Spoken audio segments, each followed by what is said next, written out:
അസ്സലാമലൈക്കും welcome back to ഫെല്ലാമ world. ഇന്ന് നമ്മളൊരു അടിപൊളി ബീഫ് വരട്ടിയതാണ് ഉണ്ടാക്കാൻ പോകുന്നത്. അപ്പോൾ ഇതിന് വേണ്ടിയിട്ടുള്ള ഇൻഗ്രീഡിയൻസ് എന്തൊക്കെയാണെന്ന് നോക്കാം. ഞാനിപ്പോൾ ഇവിടെ ഒരു 10 അല്ലിയോളം വെളുത്തുള്ളി തോലൊന്നും കളയാതെ നന്നായി കഴുകി വൃത്തിയാക്കി എടുത്തിട്ടുണ്ട്. അതിലേക്ക് ഒരു ചെറിയ കഷ്ണം ഇഞ്ചി, എരിവിന് ആവശ്യമുള്ള 3 പച്ചമുളക്, പിന്നെ 1.5 സവാളയാണ് എടുത്തിട്ടുള്ളത്. ഇതെല്ലാം കൂടിയിട്ട് നമുക്കൊരു മിക്സിയുടെ ജാറിലേക്ക് ഇട്ട് കൊടുക്കാം. ഇനി ഇതിലേക്ക് 1 ടീസ്പൂണ് പെരുംജീരകം, അതുപോലെ തന്നെ 1.5 ടീസ്പൂണ് കുരുമുളകും കൂടി ഇട്ടിട്ട് നന്നായിട്ടൊന്ന് അരച്ചെടുക്കണം. അപ്പോൾ ഇതുപോലെ ആക്കിയെടുത്തിട്ടുണ്ട്. ഇനി ഞാനൊരു ചട്ടിയിലാണ് ഉണ്ടാക്കിയെടുക്കാൻ പോകുന്നത്. അപ്പോൾ അതിലേക്ക് ഞാൻ കുറച്ച് ഓയിൽ ഒഴിച്ച് കൊടുത്തിട്ടുണ്ട്.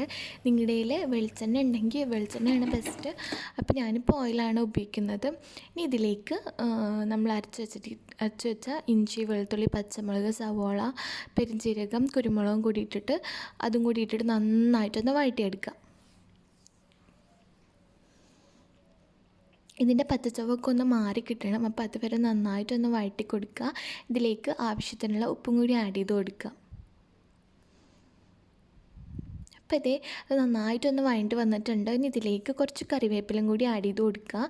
ഞാനിപ്പോൾ ഓയിൽ കുറവായ കാരണം കുറച്ചും കൂടി ഓയിൽ ആഡ് ചെയ്ത് കൊടുക്കുന്നുണ്ട്. എന്നിട്ട് നന്നായിട്ടൊന്ന് മുരിച്ചെടുക്കുക. അപ്പോൾ നമ്മുടെ ഇനി നമുക്ക് മസാലകൾ ആഡ് ചെയ്ത് കൊടുക്കാം. ഇതിലേക്ക് 1 ടീസ്പൂണ് മഞ്ഞൾപ്പൊടി, അതുപോലെ തന്നെ 1 ടീസ്പൂണ് മല്ലിപ്പൊടി, പിന്നെ കുറച്ച് കുരുമുളക് പൊടി, ഒരു 3/4 ടീസ്പൂണോളം ഗരം മസാല ഒക്കെ കൂടി ഇട്ടിട്ട് നന്നായിട്ടൊന്ന് വഴറ്റി കൊടുക്കുക. നമ്മളിതൊക്കെ ബീഫ് വേവിക്കുന്നതിൽ ആഡ് ചെയ്തിട്ടുണ്ട്. അപ്പോൾ ഞാൻ ബീഫ് വേവിക്കുന്നത് കാണിച്ചിട്ടില്ല. നമ്മൾ ഉപ്പും മഞ്ഞളും മുളകും മല്ലിയും അതുപോലെ തന്നെ ഗരം മസാല ഒക്കെ ഇട്ടിട്ട് വേവിച്ചെടുത്തതാണ്. പിന്നെ വെള്ളം കളഞ്ഞിട്ട് നമുക്കിതിലേക്ക് ഇട്ട് കൊടുക്കണം. അപ്പോൾ ഇത് നന്നായിട്ട് വഴണ്ട് വന്നിട്ടുണ്ട്. ഇനി ഇതിലേക്ക് നമ്മൾ വേവിച്ച് വെച്ചിരിക്കുന്ന ബീഫ് ആഡ് ചെയ്ത് കൊടുക്കാം. നന്നായിട്ടൊന്ന് മിക്സ് ആക്കുക.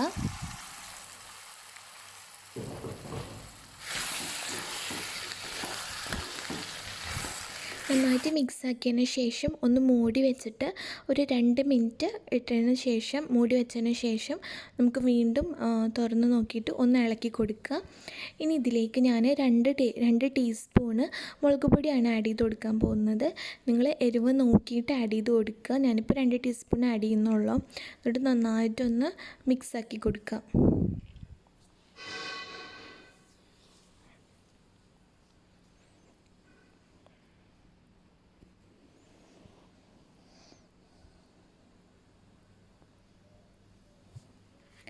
അപ്പോൾ നമ്മുടെ ബീഫ് ഏകദേശം റെഡി ആയിട്ട് വരുന്നുണ്ട്. ഇനി നിങ്ങൾക്ക് വേണമെങ്കിൽ ഇനിയും ഇത് വരട്ടിയിട്ട് നല്ല കറുത്ത കളറാക്കി എടുക്കാം. ഇപ്പം ഞാൻ അങ്ങനെ ചെയ്യുന്നില്ല. ഈ ഒരു പരുവാണ് ആക്കിയെടുക്കുന്നുള്ളൂ. നമ്മൾ ഇങ്ങനെ മസാലയൊക്കെ അരച്ച് ചേർക്കുന്ന കാരണം ഈ ബീഫിലേക്ക് നന്നായിട്ട് പിടിക്കുകയും ചെയ്യും. അതുപോലെ തന്നെ നമുക്ക് ഇതിനെ കടിക്കാനൊന്നും ഉണ്ടാവില്ല. അപ്പോൾ നല്ല മസാലയൊക്കെ പിടിച്ച് നല്ല സെറ്റായിട്ടുണ്ടാവും. അപ്പോൾ നമ്മുടെ ബീഫ് റെഡി ആയിട്ടുണ്ട്. എല്ലാവരും ഒന്ന് ട്രൈ ചെയ്ത് നോക്കി നോക്കുക. നമുക്ക് എളുപ്പത്തിൽ ചെയ്യാൻ പറ്റുന്ന ഒരു റെസിപ്പിയാണ് ഇത്. തീർച്ചയായിട്ടും ഇഷ്ടമാവും. നിങ്ങൾ ചെയ്തിട്ട് നിങ്ങളുടെ കമൻറ്റ് അറിയിക്കുക. ഈ ഒരു ബീഫ് വരട്ടിയത് പൊറോട്ടയിൽക്കും അതുപോലെ തന്നെ നെയ്ച്ചോറിക്കൊക്കെ ഒരു അടിപൊളി കോമ്പിനേഷനാണ്.